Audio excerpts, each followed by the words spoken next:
Simpleng body scrub gamit ang asin, baby oil at pipino. Napakalambot ng iyong kutis kapag katapos mong maligo nito. So syempre napaka-easy lang nitong gawin kundi ito ay pagsama-samahin lang. Ito ay pwede nyo namang tansyahin na lang. Ito naman ay paghahalo-haluin lang at tansyahin nyo na lang. As long as hindi natutunaw yung asin ay mas maganda. So ito bago kayo maligo, scrub nyo muna to ng scrub. Mag-scrub sa mukha, sa kilikili, buong katawan hanggang sa paa ay makikita nyo talaga kung gaano kakinis kapag katapos nyong maligo. At hindi ko nga pala nasabi, bago kayo magbasa ng tubig sa inyong katawan, scrub nyo muna to.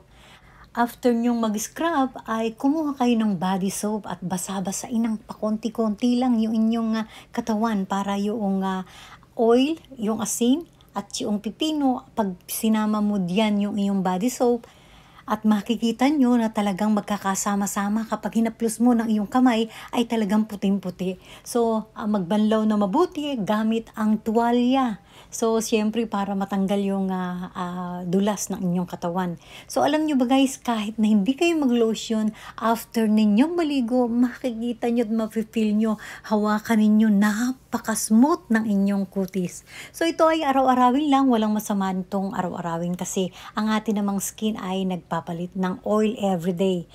At huwag na huwag niyong kalilimutan ang magpahid ng sunblock na mayroong tatak na SPF 50++ kahit anong brand. So thank you so much guys for watching and see you to my next vlog. Bye!